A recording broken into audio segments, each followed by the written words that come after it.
حسن یوسف پہ کٹی مصر میں انگشت زنا، سر کٹاتے ہیں تیرے نام پہ مردان عرب۔ ابو دجانہ کی خوش نصیبی رضی اللہ تعالیٰ عنہ آقا کون مکہ صلی اللہ تعالیٰ علیہ وسلم کے دست مبارک میں ایک تلوار تھی جس پر یہ شعر کندہ تھا: فی الجبن عار وفی الاقبال مکرمہ والمرء بالجبن لا ینجو من القدر۔ بزدلی میں شرم ہے اور آگے بڑھ کر لڑنے میں عزت ہے، اور آدمی بزدلی کر کے تقدیر سے نہیں بچ سکتا۔ آقا کون مکہ صلی اللہ تعالیٰ علیہ وسلم نے فرمایا کہ کون ہے جو اس تلوار کو لے کر اس کا حق ادا کرے؟ یہ سن کر بہت سے لوگ اس سعادت کے لیے لپکے، مگر یہ فخر و شرف حضرت ابو دجانہ رضی اللہ تعالی عنہ کے نصیب میں تھا کہ تاجدار دو عالم صلی اللہ تعالی علیہ وسلم نے اپنی یہ تلوار اپنے ہاتھ سے حضرت ابو دجانہ رضی اللہ تعالیٰ عنہ کے ہاتھ میں دے دی۔ وہ یہ اعزاز پا کر جوش مسرت میں مست و بے خود ہو گئے اور عرض کیا کہ یا رسول اللہ صلی اللہ تعالیٰ علیہ وسلم، اس تلوار کا حق کیا ہے؟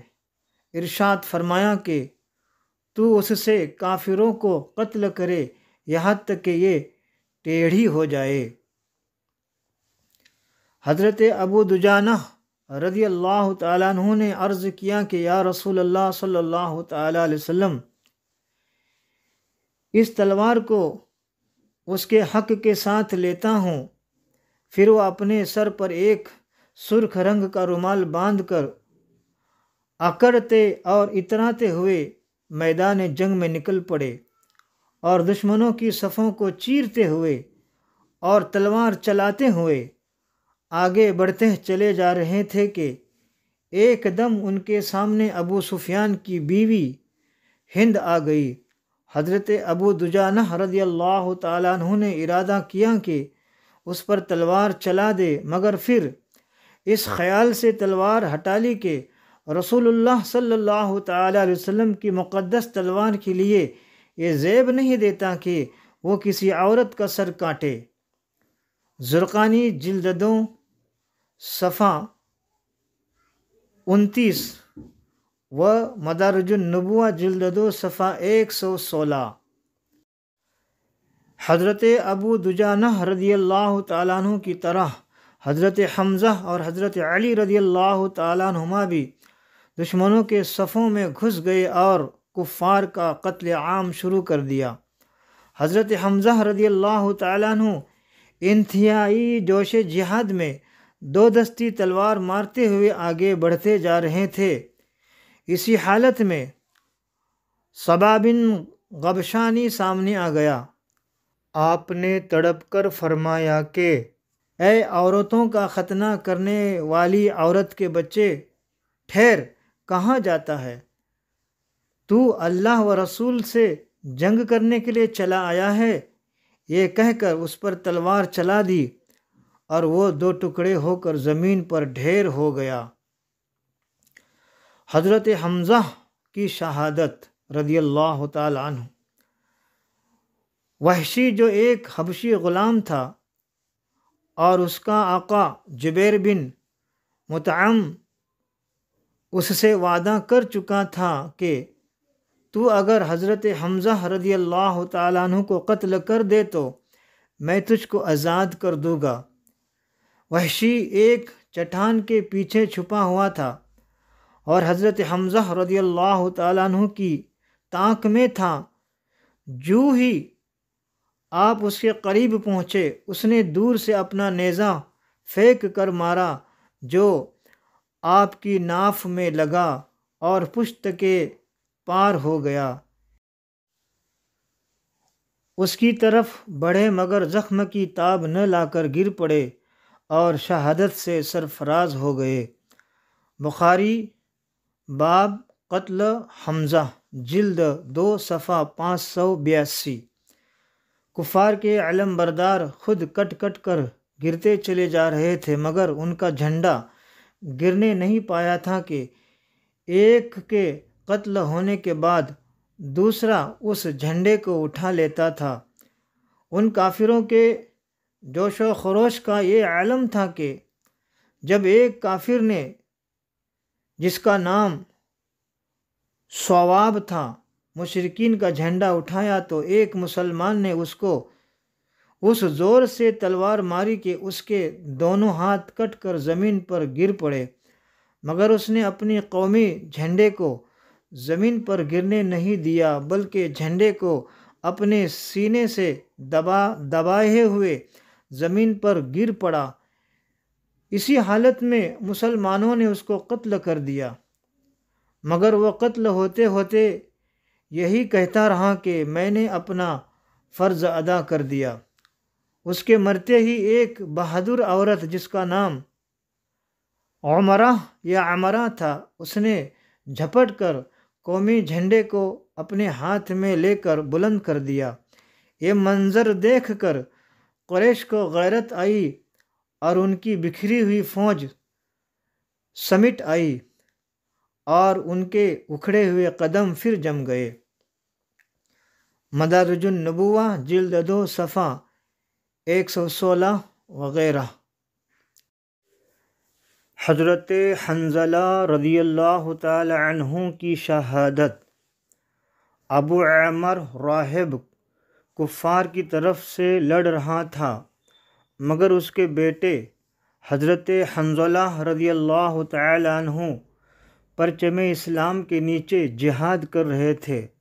حضرت حنظلہ رضی اللہ تعالی عنہ نے بارگاہ رسالت میں عرض کیا کہ یا رسول اللہ صلی اللہ تعالی علیہ وسلم، مجھے اجازت دیجیے، میں اپنی تلوار سے اپنے باپ ابو عامر راہب کا سر کاٹ کر لاؤں گا، مگر حضور رحمت للعالمین صلی اللہ تعالی علیہ وسلم کی رحمت نے یہ گوارا نہ کیا کہ بیٹے کی تلوار باپ کا سر کاٹے۔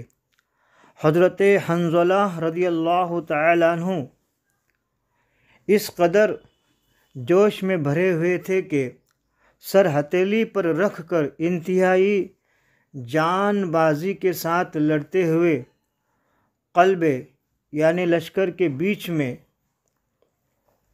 قلب لشکر تک پہنچ گئے اور کفار کے سپہ سالار ابو سفیان پر حملہ کر دیا، اور قریب تھا کہ حضرت حنظلہ رضی اللہ تعالی عنہ کی تلوار ابو سفیان کا فیصلہ کر دے کہ اچانک پیچھے سے شداد بن الاسود نے جھپٹ کر وار کو روکا اور حضرت حنظلہ رضی اللہ تعالی عنہ کو شہید کر دیا۔ حضرت حنظلہ رضی اللہ تعالی عنہ کے بارے میں آقائے کون و مکان صلی اللہ تعالی علیہ وسلم نے ارشاد فرمایا کہ فرشتے حنظلہ کو غسل دے رہے ہیں۔ جب ان کی بیوی سے ان کا حال دریافت کیا گیا تو اس نے کہا کہ جنگ احد کی رات میں وہ اپنی بیوی کے ساتھ سوئے تھے، غسل کی حاجت تھی، مگر دعوت جنگ کی آواز ان کے کان میں پڑی تو وہ اسی حالت میں شریک جنگ ہو گئے۔ یہ سن کر نبی کونین صلی اللہ تعالی علیہ وسلم نے ارشاد فرمایا کہ یہی وجہ ہے کہ جو فرشتوں نے اس کو غسل دیا۔ اسی واقعہ کی بنا پر حضرت حنظلہ رضی اللہ تعالی عنہ کو غسل الملائکہ کے لقب سے یاد کیا جاتا ہے۔ مدارج النبوہ جلد 2 صفحہ 123۔ اس جنگ میں مجاہدین انصار و مہاجرین بڑی دلیری اور جان بازی سے لڑتے رہے۔ یہاں تک کہ مشرکین کے پاؤں کھڑ گئے۔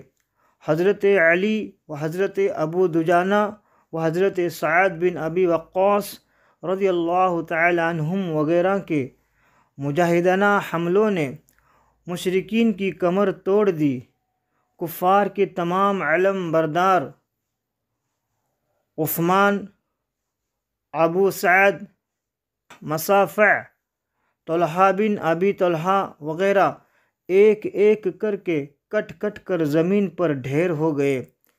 کفار کو شکست ہو گئے اور وہ بھاگنے لگے۔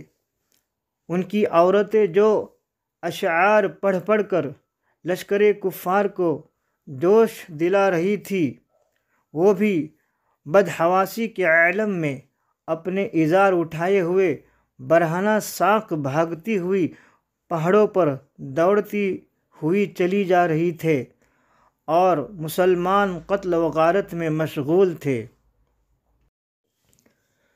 ناگہاں جنگ کا پاسا پلٹ گیا۔ کفار کی بھگدڑ اور مسلمانوں کے فاتحانہ قتل و غارت کا یہ منظر دیکھ کر وہ 50 تیر انداز مسلمان جو درہ کی حفاظت پر مقرر کیے گئے تھے، وہ بھی آپس میں ایک دوسرے سے کہنے لگے کہ غنیمت لوٹو، غنیمت لوٹو، تمہاری فتح ہو گئی۔ ان لوگوں کے افسر حضرت عبداللہ بن جبیر رضی اللہ تعالیٰ عنہ نے ہر چند روکا اور آقا دو جہاں صلی اللہ تعالیٰ علیہ وسلم کا فرمان یاد دلایا اور فرمان مصطفی کی مخالفت سے ڈرایا، مگر ان تیر انداز مسلمانوں نے ایک نہیں سنی اور اپنی جگہ چھوڑ کر مال غنیمت لوٹنے میں مصروف ہو گئے۔ لشکر کفار کا ایک افسر خالد بن ولید پہاڑ کی بلندی سے یہ منظر دیکھ رہا تھا۔ جب اس نے دیکھا کہ درہ پہرہ داروں سے خالی ہو گیا ہے، فوراً ہی اس نے درہ کے راستہ سے فوج لا کر مسلمانوں کے پیچھے سے حملہ کر دیا۔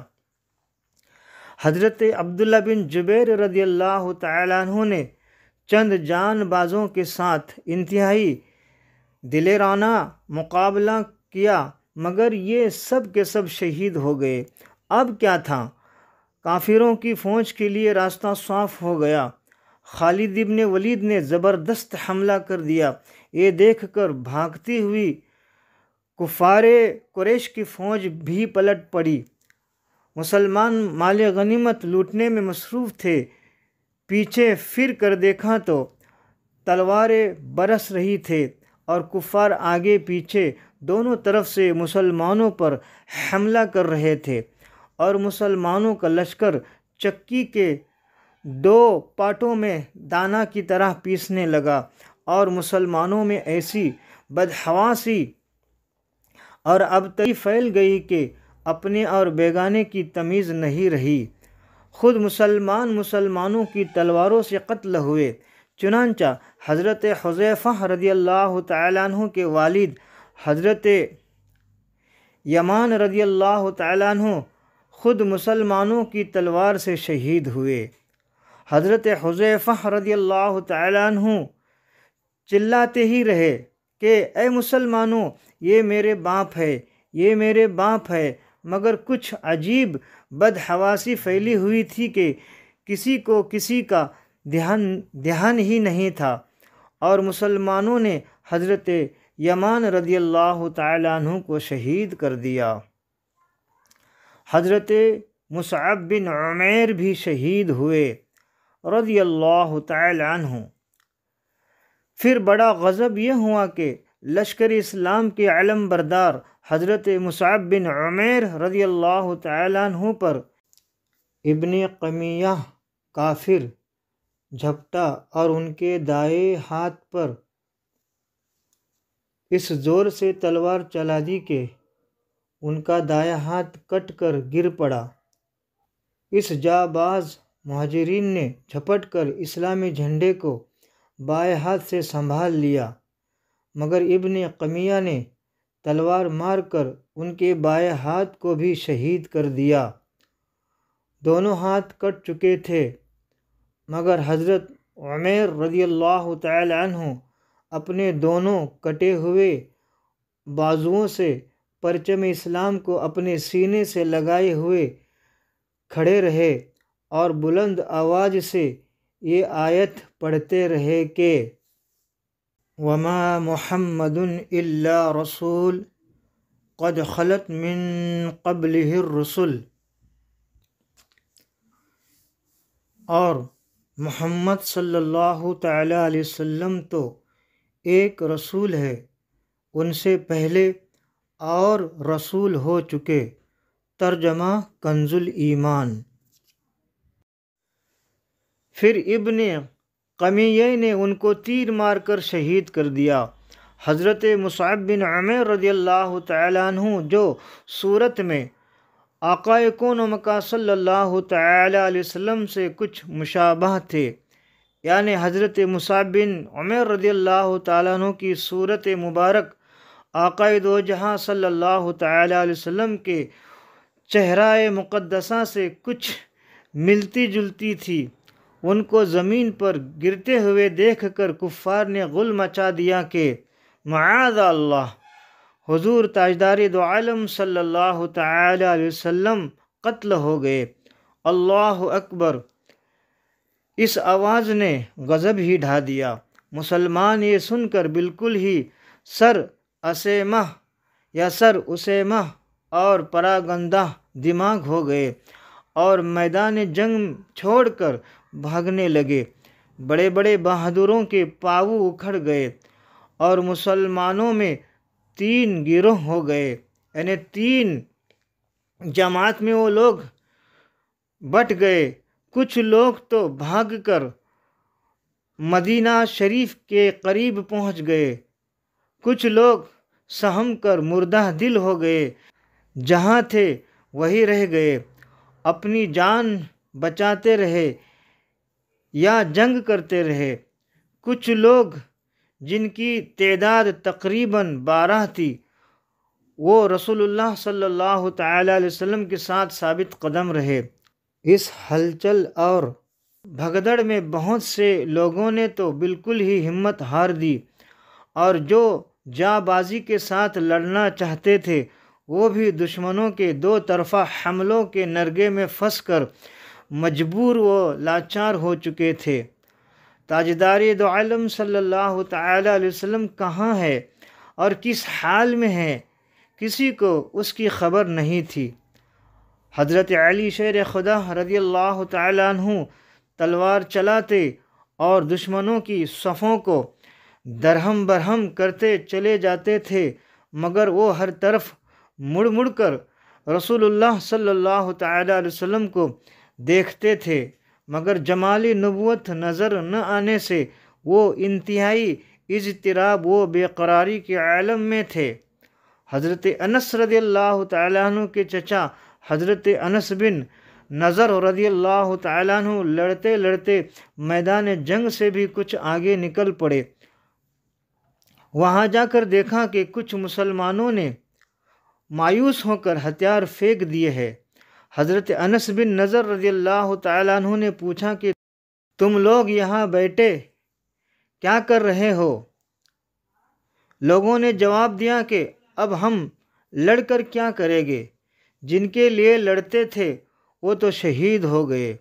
حضرت انس بن نضر رضی اللہ تعالیٰ عنہ نے فرمایا کہ اگر واقعی رسول خدا صلی اللہ تعالی علیہ وسلم شہید ہو چکے تو پھر ہم ان کے بعد زندہ رہ کر کیا کریں گے؟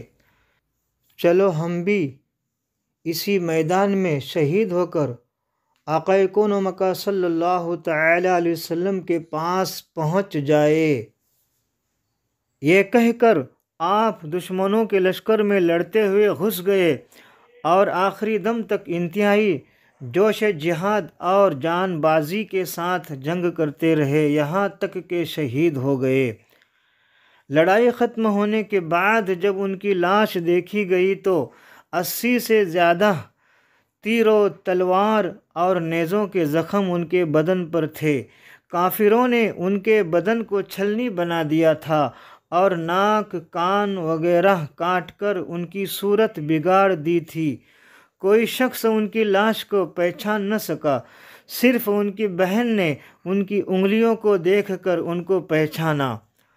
بخاری غزوہ احد جلد 2 صفحہ 579 و مسلم جلد 2 صفحہ 38۔ اسی طرح حضرت ثابت بن دحداح رضی اللہ تعالیٰ عنہ نے مایوس ہو جانے والے انصاریوں سے کہا کہ اے جماعت انصار، اگر بالفرض رسول اکرم صلی اللہ تعالیٰ علیہ وسلم شہید بھی ہو گئے تو تم ہمت کیوں ہار گئے؟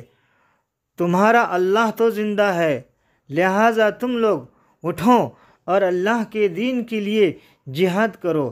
یہ کہہ کر آپ نے چند انصاریوں کو اپنے ساتھ لیا اور لشکر کفار پر بھوکے شیروں کی طرح حملہ آور ہو گئے اور آخر خالد بن ولید کے نیزہ سے جام شہادت نوش کر لیا۔ اصحابہ ترجمہ ثابت بن دحداح۔ جنگ جاری تھی اور جانثاران اسلام جو جہاں تھے وہی لڑائی میں مصروف تھے، مگر سب کی نگاہیں انتہائی بے قراری کے ساتھ جمال نبوت کو تلاش کرتی تھے۔ عین مایوسی کے عالم میں سب سے پہلے جس نے تاجدار دو عالم صلی اللہ تعالیٰ علیہ وسلم کا جمال دیکھا وہ حضرت کعب بن مالک رضی اللہ تعالیٰ عنہ کی خوش نصیب آنکھیں ہیں۔ انہوں نے آقا کون و مکہ صلی اللہ تعالیٰ علیہ وسلم کو پہچان کر مسلمانوں کو پکارا کہ اے مسلمانوں ادھر آؤ، رسول خدا صلی اللہ تعالیٰ علیہ وسلم یہ ہے۔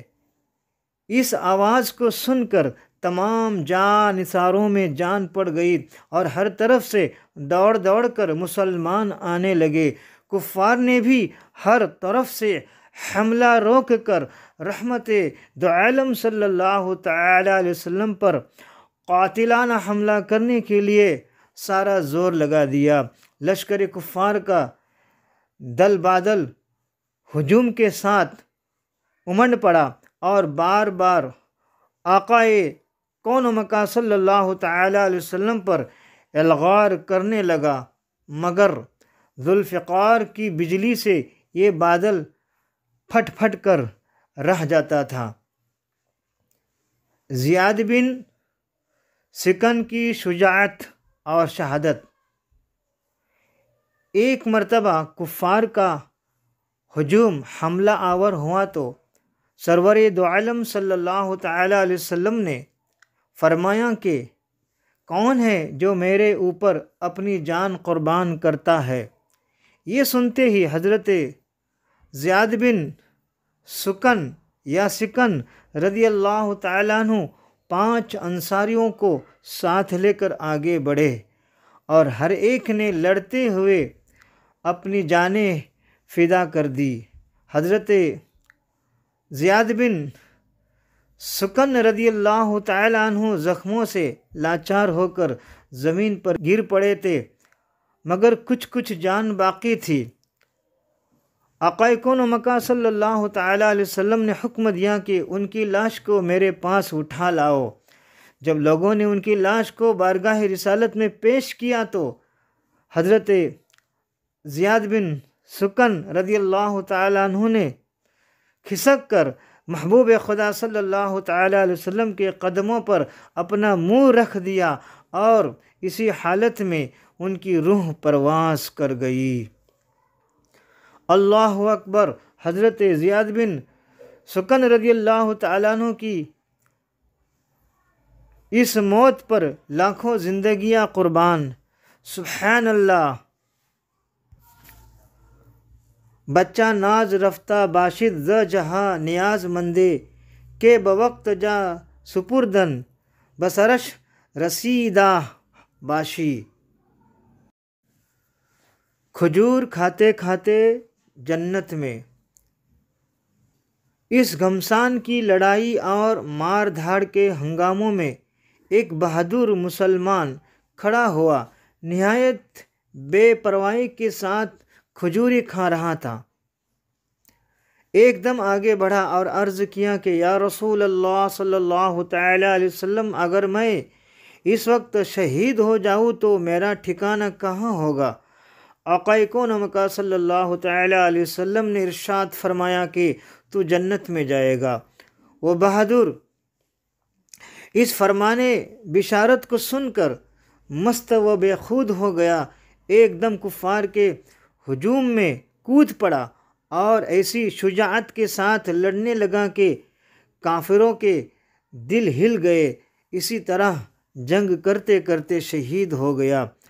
بخاری غزوہ احد جلد 2 صفحہ 579۔ لنگڑاتے ہوئے بہشت میں یعنی جنت میں۔ حضرت عمرو بن جموح یا جموح انصاری رضی اللہ تعالیٰ عنہ لنگڑے تھے۔ یہ گھر سے نکلتے وقت یہ دعا مانگ کر چلے تھے کہ یا اللہ جل جلالہ، مجھ کو میدان جنگ سے اہل و عیال میں آنا نصیب مت کر۔ ان کے 4 فرزند بھی جہاد میں مصروف تھے۔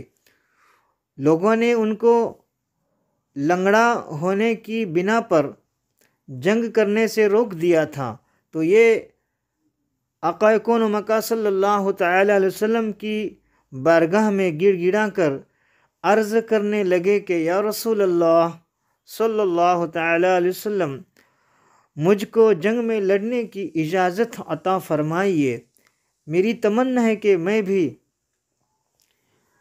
لنگڑاتا ہوا باغ بہشت میں خرامہ خرامہ چلا جاؤں۔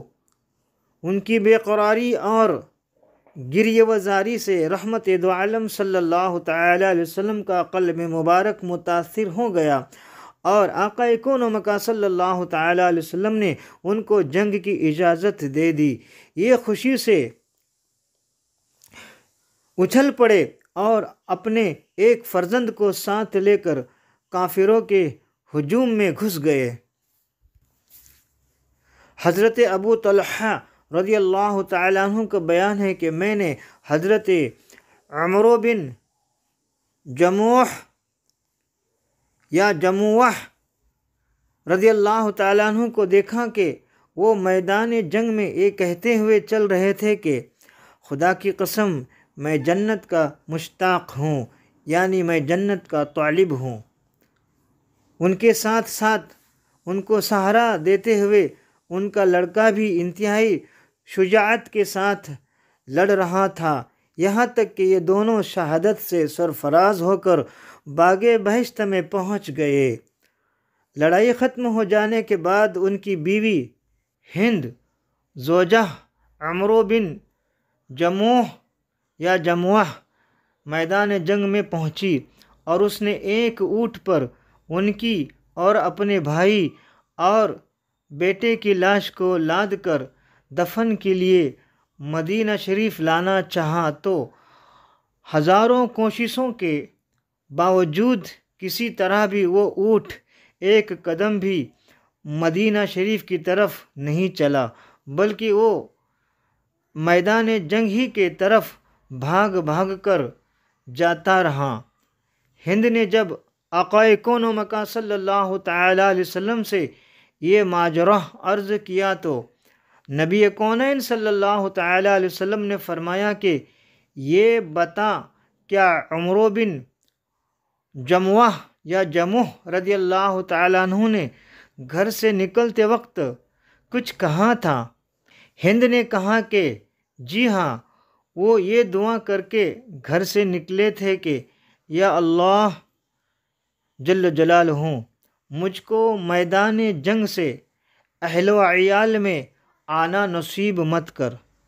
آقا کون مکہ صلی اللہ تعالی علیہ وسلم نے ارشاد فرمایا کہ یہی وجہ ہے کہ اونٹ مدینہ کی طرف نہیں چل رہا ہے۔ مدارج النبوہ جلد 2 صفحہ 124۔